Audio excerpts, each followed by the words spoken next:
Welcome back to the Jacked Racing YouTube channel. Welcome back to the shop. We are back after our race at Auburndale Speedway last weekend. We got the truck running really well. It was really good to be up and be competitive, but it wasn't without some trouble. Let me show you what went wrong and what we're working on this weekend. So you probably heard it in the last race video if you watched it, and you might have heard me complain about it, but we had some really bad noises coming from the rear end. We took it apart this week and took a look. Like you can see here, there is definitely some bad stuff going on here. There is some chips out of these gears. They are kind of messed up. Unfortunately, this center section here probably not going to be working for us for a while. So we basically had to just buy a new one. It's on the way right now. We're hoping it's going to get to us soon. It's kind of stuck in the UPS system somewhere right now. We really need it by we were hoping tomorrow so we could put it in and break it in, but it might be later in the week that we get that. One other kind of cool thing we're doing here, we ended up getting a little ultrasonic cleaner. We're going to take apart some stuff in this carburetor here and get some parts in the cleaner, see if we can clean this thing out. We actually ran this carburetor a long time ago when we were still racing in Pennsylvania. That was probably I think 2014 was the last year we ran that. So this carburetor did sit for a while. It's working a lot better now that we got the fuel system figured out, but we figured it's a good idea to get some of these smaller parts cleaned up real good. You never know what kind of gunk might be hiding in there that we just can't see. So we took this off the truck. We're going to take some parts off of this, get it in the ultrasonic cleaner and see what we can find. All right, we got some carburetor parts in here. We got a whole line here. We've never really used one of these, so we're kind of just guessing on how this works, but let's turn it on.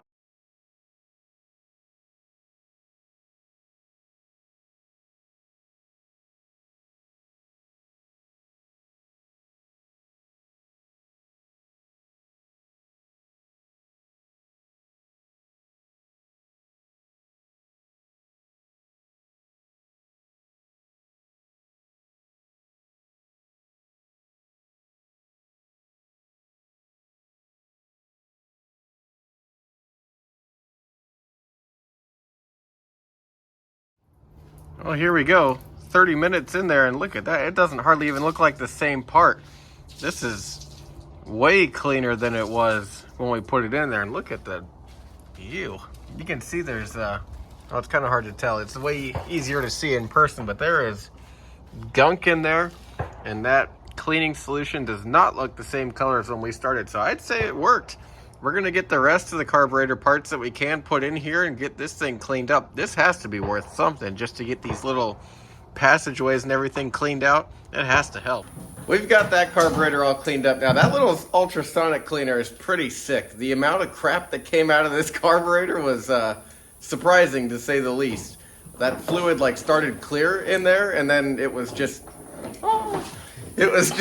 nasty stuff coming out of all those little passageways. So it's gotta help. I mean, it definitely doesn't hurt to get your parts clean, and who knows, maybe we'll have a little better fuel flow. We've pretty much changed everything from the fuel cell all the way up, so we might as well get the carburetor all cleaned out. That little thing's a pretty cool deal. I'm actually cleaning out our old carburetor here, the one that came on the truck when we got it. I refer to this as the demon carburetor now because it, I swear the last time I drove it, the truck was accelerating in third gear at idle speed. It idled at 2,500 RPMs. That thing has a mind of its own. So now I'm putting that through the cleaner because I really want to see all the crap that's coming out of that thing. But yeah, now we're going to get that back on, get it fired back up, check for fuel leaks, and then we're going to check the timing too, because I think Dad said he found something a little off about our timing. So we'll get that reset, and hopefully this is going to help it run a lot better. So we did some research on these crate engines and found one of the odd things about it is that their timing marks aren't necessarily exactly right. So if you look on here, what we're talking about, there's a timing plate that's attached to the cam cover, and that's got markings on it, and then the balancer also has markings on it in there to determine what the timing of the engine is. And 0 on the mark is not necessarily 0 as far as top dead center for the engine. So what you end up doing is taking a piston stop tool, rotate the engine by hand, and you basically zero in on where top dead center really is, and then you have to mark it on your harmonic balancer and the plate to make sure you know exactly where top dead center is, and then you set your timing relative to that. So what we found is our top dead center was about 1 degree off from what the plate indicated, which means we thought we were running one timing. We were really running one timing plus a degree. And then we also found that the initial timing that we were setting, which was 34 degrees, maybe a little too high for a crate engine running on pump fuel. So we thought it was 34 because of that error. It's actually 35. We're going to back it down to 32, which is what a lot of people recommend.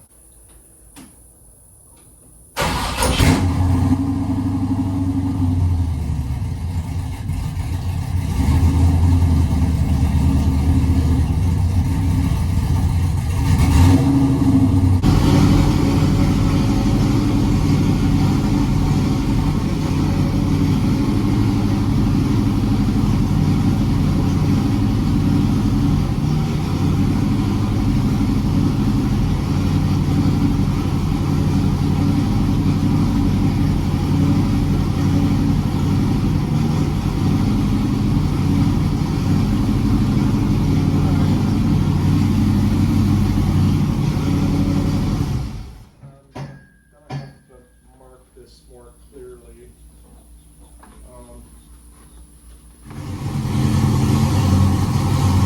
Worse or better? Worse. Little more. Right there. Right there?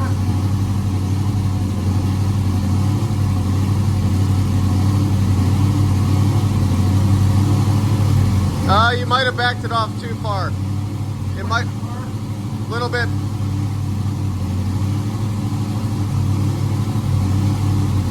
Yeah, it's better.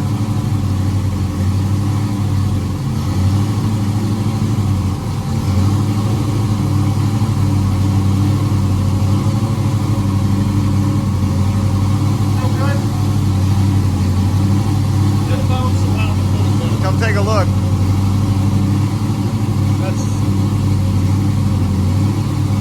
That's pretty good. Yeah. Another cool thing we're working on here, upgraded garage lighting. We had just those old tube lights in here and they were falling apart and not working very well. So we got nice little LEDs up here, and we ended up coming up with a bonus idea. Let me show you what else we got going on out here.